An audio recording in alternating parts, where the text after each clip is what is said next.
guess it's been a little while since we spoke, maybe a few months. Just here, Yes. remind us how it's gone since you joined Ensurge in November, and yeah, what inspired you to join initially? Yeah, I joined Ensurge in November 2025, and it was very exciting and very rewarding. I'm learning a new technology just because I always operated in automotive, and now I'm transitioning into micro batteries. One of the main changes and shifts that we have made as an organization was to transition into a more of a product-led company, which is really focusing on what would be the value that we can bring to our customer and also create a business for Ensurge. And as a CTO here, what my major priority is like making sure we're having a right direction, we have the right product and technology roadmap, and creating that alignment that is needed from the team, the cross-functional team, that what is the piece that they have to work and how their role will play a significant impact on the entire goal that we have in order to deliver. And what inspired me to join, I think, was a combination of the timing and really the breakthrough technology that we're working on and the opportunity to make that impact. Ensurge is working on a technology that will enable new product and new applications just because we're pushing the energy density of the current battery technologies to like significantly higher. And with the transitioning that is happening into integration of AI into devices, the need for higher energy and higher power becomes extremely important. And Ensurge is going to be the enabler for those products. We're going to open up the potentials, and customers are like, because of the Ensurge, because of the technology that Ensurge can bring to the market, we are going to consider new products that was constrained by the battery technology itself. And those were some of the reasons that I chose that to make that impact. Maybe the shift into micro batteries will be that little transition that I have to make in my career. Nice. It's exciting, yeah. Maybe making things battery powered that haven't been before. This is the first time we've had a company like Ensurge on the podcast, and even previously in Yeah. my previous show. So really interested to hear about the application areas, what technology this is unlocking. I have an episode coming out tomorrow, which is about how we power data centers. So we're talking then bigger batteries and the huge demand that is needed to power these data centers and AI factories. Here we are on Right. the other side of things in terms of integrating AI into the product. So yeah, That's correct. let's get into that.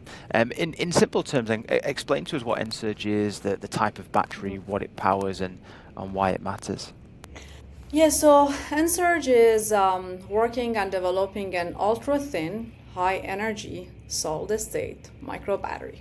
It's a mouthful, but I'm gonna walk you through what it is.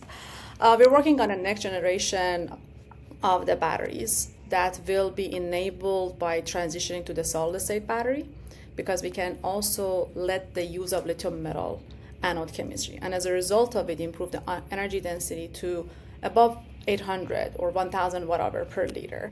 We're also making the batteries much safer just because we're operating with a solid state battery, so that liquid electrolyte component will be eliminated from the system. The flammable component is gone, the leakage problems will be eliminated. And the micro batteries are going to be the batteries that you can literally, I wish I had a sample, you can hold at the tip of your finger. So we are working on enabling that next generation of the wearable and connected devices. Why? Because one, they are all looking into very compact footprint. So we're just putting much more energy in a much smaller volume. And the fact that during integration, they do not have a potential of what we have in EVs of the end plates and the covers, the pack design, the module design to contain the cell into that packaging. And they have to have a much safer system, so the integration will be much more simplified and they don't eat through the volume and the spaces that they have. So that is what we're working on, just enabling those devices by transitioning into much higher energy density and improve safety in the battery technology itself. And you come from a background of more EV and EV batteries, so obviously a refreshing environment, different application areas. In terms of scaling the technology, a huge talking point always, particularly in the US.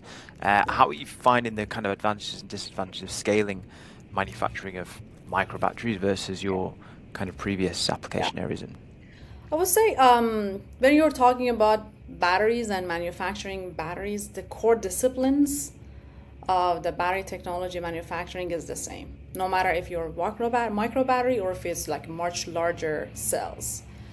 The advantages of the micro batteries is that, first of all, as I mentioned, we are much smaller footprint as a result of it. The footprints of our manufacturing will be much smaller. There's going to be huge cost reduction in that realm. We are also utilizing and capable to use a semiconductor style manufacturing, which brings the precision that is required.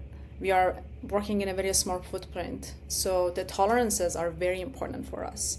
And by using the semiconductor manufacturing, we enable that sensitivity. We are working on PVD and vacuum system, and solid state battery is very known that be very sensitive to interface and the chemistry at an interface. So again, by not needing to break the vacuum and working in the lab environment, and again using the semiconductor manufacturing, we can get to that special need of the solid state battery to have a much more cleaner interface.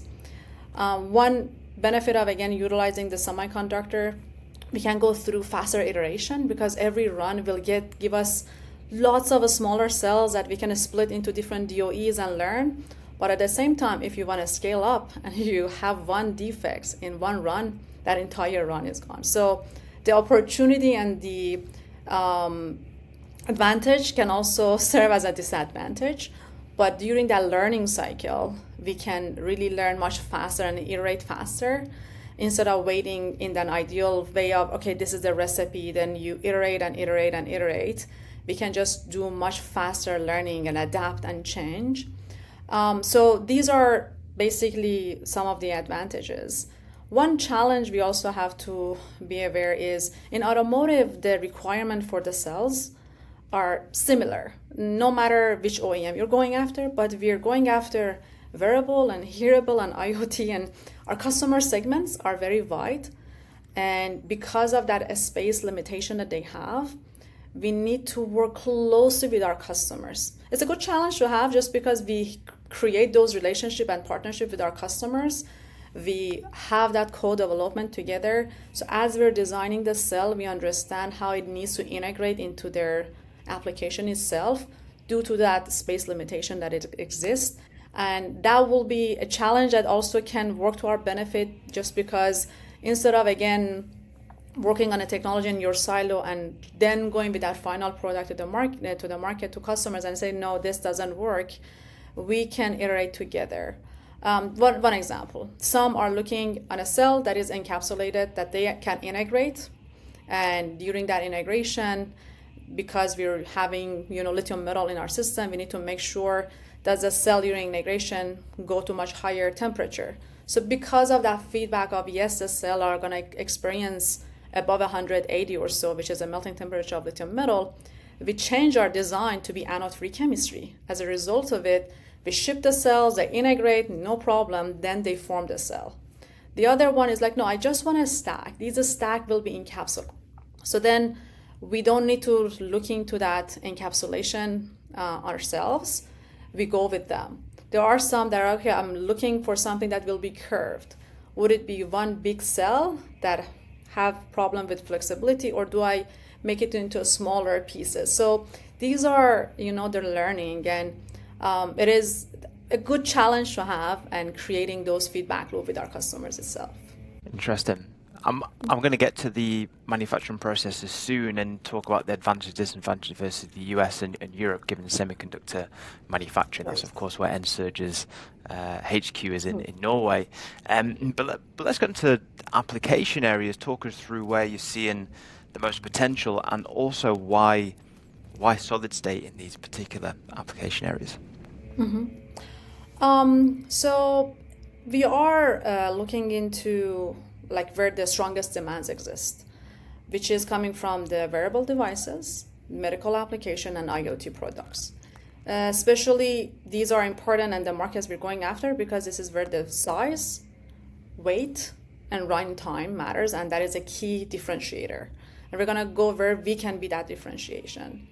Let's break them down in each application. Wearables, they are very important for us as a strong customer segment because consumers continue to expect devices that are much smaller, they are lighter, they can, I want to go on a off the grid. I don't want to have anything, but I want to have everything monitored, just some level of connection. So they want to have something that is lightweight. They don't have to charge it. They don't have to be worried about, okay, running out of the battery. So they're looking for that. The battery life also matters. And where it's, when you're talking about the hearables, for example, or the health monitoring devices, or the next generation of the smart wearables, all of these are constrained by the batteries. So previously, in those products, they were designing the technology or the application around the constraint of the battery, but now they're not accepting that. They're like, I want to demand this is a battery that will enable me to consider these designs so I can satisfy my customers. And that is exactly what we're doing. We're giving them that higher energy density that they're looking for, the volumetric energy density that matters the most. We're achieving twice or three times of what is available in the market today. So that is like one of the avenues. The other one is in medical devices. In medical devices, reliability is very important and safety. If you have a health monitor that is leaking electrolyte, that wouldn't be beneficial. So, and also we're looking for a compact factor. If you're having something implemented underneath someone's skin, you want it to be thin, you don't want it to be showing, you want it to be comfortable.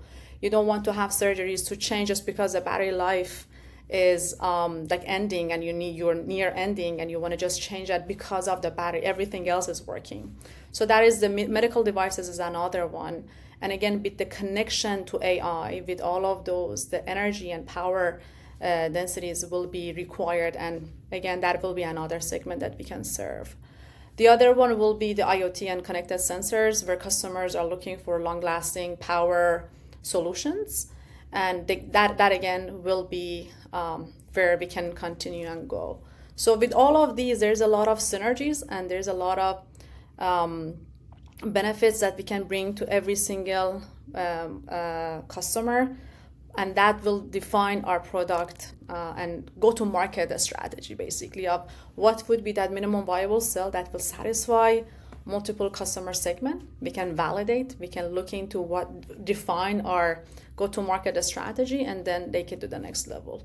But all I can say is the opportunity for this product is huge, and it's just a matter of achieving that bar where you can be ready for shipment to customers and get that validation that is required by the customers. It's exciting. When we last spoke, you were talking about the demand from customers, like when is it going to be ready? And I remember when we last spoke, I mentioned my original background was medical devices. I worked in medical devices from 2014, and a number of them being battery powered, and the safety elements around that. So when we were talking, I was getting quite excited about the solutions here. So amazing. We fast forward 12 years and here we are with microbatteries. So there's maybe some listeners out there who are coming from more traditional areas of battery, larger ones, EV, eVTOL, who might be thinking, well, this is an easy technology to scale. But where do you see the main issues, the main potential bottlenecks when it comes to scaling manufacturing? I think the battery technology in general, regardless if it is EV, if it is microbatteries, whatever. Some people might believe, like, if you have a good chemistry, then what's the problem? It is working in the lab. You just get it to work. You just scale it. But the main problem and the main complex, first of all, the battery technology is very complex. I remember my first manager when I went out of college working on solid-state battery in automotive. He said the fact that lithium-ion batteries are working is a miracle, and we want in our lifetime another miracle to happen and make solid-state battery to be scalable. So achieving a stable, repeatable, high yield manufacturing at a scale is the most complex problem. So in EVs, the major bottlenecks are related to process consistency, supply chain maturity, the equipment scalability, the quality controls, and all of that. And similar problems exist in microbatteries. We might be going after a defined supply chain just because we're working on solid state battery. Maturity level of the solid state battery is not there. When we're talking about solid state battery for manufacturing and scalability and equipment scalability, the benefit that we have is we do not have to recreate or come up with a new equipment design for scaling up the solid state battery by using what is established in semiconductor. So we're eliminating that. But the main reason that I feel some people are thinking of, okay, you want to replace the lithium ion battery, I always say you never replace another technology. You just add to the portfolio of the product that is available in the market, and then you just connect that right battery to the right application for that need. And in all of those, when batteries are working in the lab, the main difficulty is transitioning from that pilot line into that industrialization and that mass scale. And that will require not only the chemistry to work, it means your automation strategies have to be defined. You need to have the cross-functional team. You need the expertise, the people, the discipline, that manufacturing discipline. You need to define your process windows. All of those are the key aspects that have to come together in order to make industrialization happen. And in like one term is when you're working in the lab and you're assessing is this technology working, you have little different pieces of the puzzle and you're like, okay, I like this piece will fit into that one. But then when you want to scale up, all of these pieces have to come together to make that, beautiful horses running on the beach. And literally those pieces all have to come together. And if one piece is not working, the functionality will not be there. And that is the main difficulty that we're facing in automotive or in microbattery industry manufacturing. Interesting. Ensurge, of course, originates from Norway, and I believe they're listed on the Oslo Stock Exchange.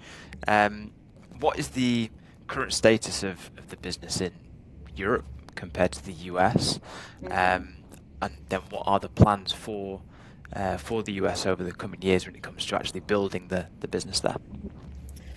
Norway being in Europe, Europe is historically has led the battery manufacturing strategy and sustainability frameworks. So if you want to just put, okay, what are the strengths in Europe is like deep automotive manufacturing heritage that they have. They have the strong process disciplines. They have long-term industrial thinking about localization. In the US, we are moving faster in scaling up technologies.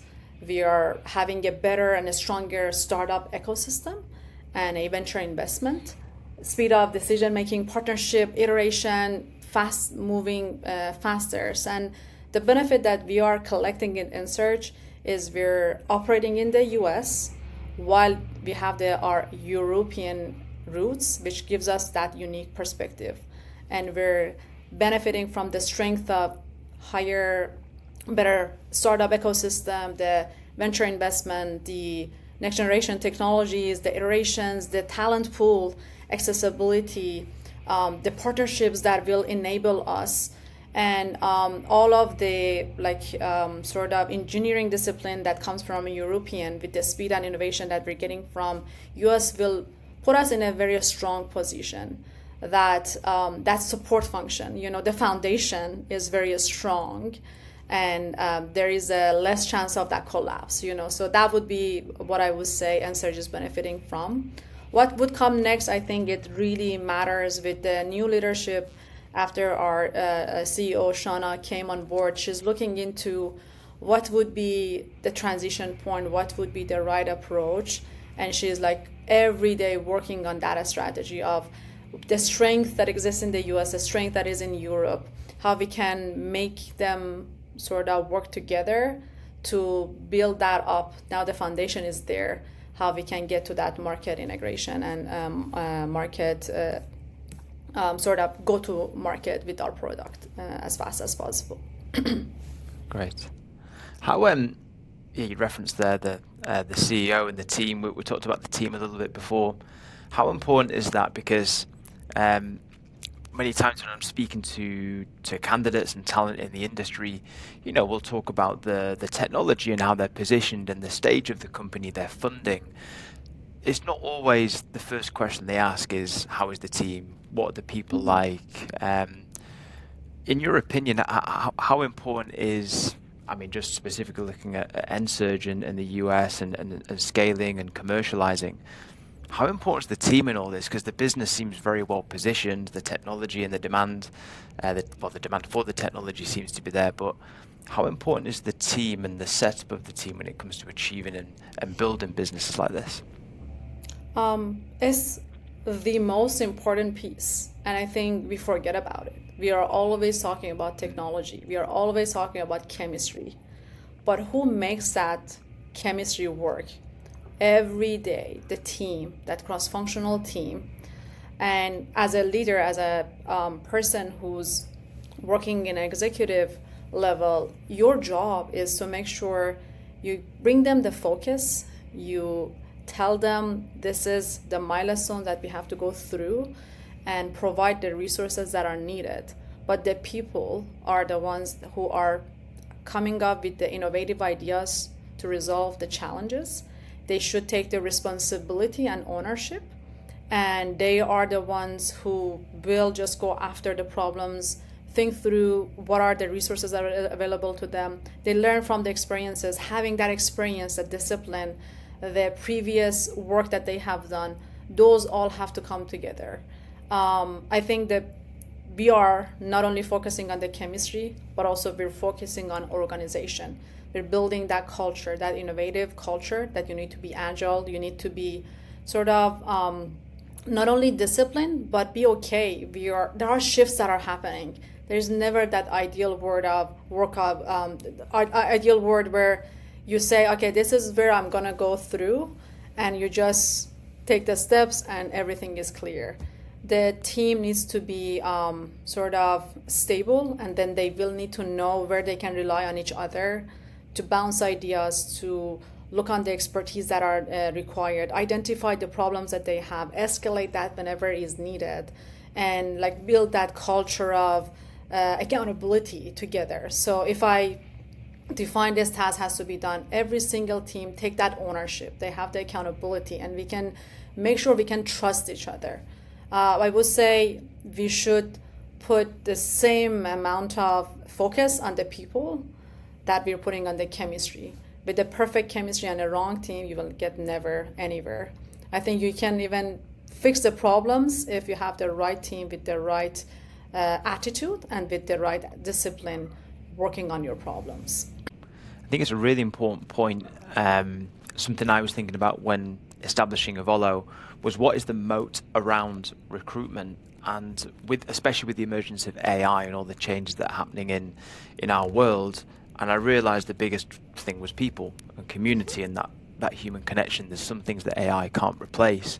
And that's a big question that every founder asks themselves as they're building the business and scaling, is how do they keep that moat and keep that point of differentiation as they're building and growing the business. IP, of course, is a huge one, but of course competitors can find a way around that eventually. From your perspective, what do you see as Ensurge's biggest moat? Is it the IP? Is it the process know-how? And how do you continue to protect that as the company grows? Well, I think we are working on battery technology, but we are working on a new emerging technology, that next generation. So, of course, having a strong IP portfolio is very important. We need to have patents that are protecting our core technology, our core processes, how we're controlling the yield, the variability, the optimize the position, the integration, all of that. That is really important. That will give us the protection that is needed, just because, as you mentioned, competitors can easily grab it and go, but you want to make sure you're protective of that. But I think beyond the technology and all of those protection that is required, what we talked about as a company is growing. We need to make sure not only we have the IP and also the manufacturing discipline that is required, that manufacturing processes, that operation discipline that we talked about, the people, and also speed up execution. Because if you take a long time for execution of your plan, then you're behind. You're losing that competitive edge that you had. So what we're focusing today at Ensurge, we are definitely protecting our IP, and we are also focusing significantly on our culture, that innovative culture, that we are documenting everything. We're making sure we're standardizing every single step that we're going through, so we have the traceability that is needed. Because you remember today, but think about 2 years from now that you will forget all of that. That documentation and the standardization matters the most.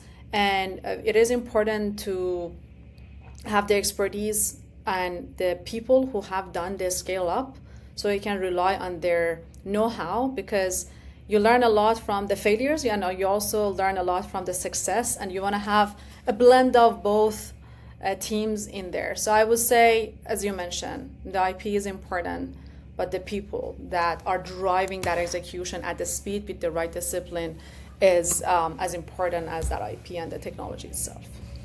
Great. And a few final questions to finish off. A different angle this time, more about you and your career. And I'm sure many people have taken a lot of the technical aspects of this conversation away, but more career-based, more personal, I guess. In your career today, what are the biggest lessons you've learned so far? I would say that nothing is defined, and you just accept that what you plan would never go as planned. And what I've learned is that don't be afraid of uncertainty, and build a relationship and network that you can rely on when you're going through those problem and uncertainty. You can rely on them. Those are the pillar of your strength, and those are going to be the pillars of, or the foundation of you becoming successful. And I always go after the opportunities that put me out of my comfort zone. I would say the most valuable growth will happen when you're out of your comfort zone and you're going to learn a new technology or new manufacturing or new customer segment. That's what I'm doing today. It is challenging. I'm learning alongside, and I'm literally relying on my team and working with them very closely to get me out of teach me the know-how. They've been doing this for maybe longer than I've been doing it. And I bring in what I've learned in the automotive industry, what I've learned from advanced battery technology, what I've learned in my PhD, and the combination of that will help us grow together. I love that. There's a phrase I always use: the comfort zone is a beautiful place, but nothing ever grows there. So Exactly. It's a nice place to be, but you're not going to grow. I love that. Yes. And we've been talking about people and talent. When you're speaking to people, when you're looking to hire for your team, what's your favorite trait in a person? What do you look out for? Ownership. I feel when the most successful team is when they're having the ownership. If they're owning a project, if they make a mistake, just have the courage to take the ownership of the reason this have failed was due to that decision. And that will help to build the trust. That will help the team to understand it is okay. We are humans, and it is okay to make mistakes. So I would say that is what I'm looking for. And beside that ownership, I think comes also the honesty, and transparency. These are the ones that I feel we're all coming from different cultures, from different angles, from different perspectives, with a different skill set, and having the courage to own what we have, good or bad, the transparency of acknowledging what is going on, and just the honesty of working together and providing that feedback that is needed will be really important to focus on building that team, that a strong team to lift up the technology from the ground up and taking it through. That would be the personal trait that I'm looking for as I'm looking into bringing new people, or what I'm trying to do, and defining the culture of the company that we're within. It seems simple, but it's actually quite hard to find. Like some of these Very hard things to in, find. yeah, it's strange, but it is. It's the reality. If you could go back in time to a point where you're just starting your career and offer yourself one piece of advice, what would that be? I think if it is related to personal advice, I would say I always focused so much on technology, but I learning about the business and commercialization will be that added value that will provide you with that perspective of how to drive that technology from where it is to that next level. And it doesn't matter if you're trial 1 or 2 into 3 or 4 or the next stages. So I would say build that up early on. Not only the technology part of it, but that business acumen also matters. If I'm talking about like broader way on a business side, I would say a lot of us are trying to go and solve a problem. But I would say the most successful companies are the ones who look and find out what is a value they can bring to their customers instead of following the trends. I feel there is this, because of the social media and a lot of that, even companies are falling into, okay, what is that trend that I can jump on so I can just ride that trend instead of really focusing on what is that a specific value I can bring to the customer so I can solve their problem, so I can make their life easier. And I am hoping that at Ensurge, this is the discipline we're creating of, okay, what is that problem that we have to solve in order to make the life of our customers easier and enable them to come up with the product that will, in the clean tech and in the sort of the battery technology will help them go to that next level. Amazing. Thank you, Asma. One final question, consistent one for each podcast guest. For anyone building a business out there right now, what's your best piece of advice for them? Build the right team early on. A strong culture with the people who are driving it is one of the most important pieces. Don't accept just because you're a smaller company and you don't have, that yet maybe credibility, you need to settle. Build that people. They are going to be the decision makers. They are going to be the one who are building it up, and you want to make sure you're relying on the right team. There has been a lot of failure modes that you're now, after like working on it and having problems and not making the progress that are needed, you realize I didn't have that right team. I didn't make that right decision. I didn't have the right data to go after. I didn't make data-driven decisions. And that comes from not having the people who can really drive that. And then the other one for people who are starting, it is be prepared for the long game. Building meaningful technology and manufacturing business takes persistence. And there's going to be a lot of setbacks. There's going to be a lot of pivots. There's going to be a lot of difficult decisions. There's going to be trade-offs. Be ready to make those decisions. And sort of just by having that right people with the right discipline, with the right data-driven decisions, separate yourself from a business that is going to fail into the business that can scale. Perfect way to end. That's amazing. Well, no, thank you very much, Asma. I really appreciate you coming on and sharing the story, and really glad to hear it's working out as well. I've been listening to your podcast, and I'm happy that I'm participating in it. So thank you so much for the platform and also for the invitation. I really appreciate it. It's an honor. You're a very welcome member of the Climate Builders Collective. So thank you for joining, and good luck with the next chapter. And hopefully we'll be seeing these products in medical devices and other products very soon. That would be amazing. Yes, looking forward to that time. Awesome. Thank you, Asma. Good luck.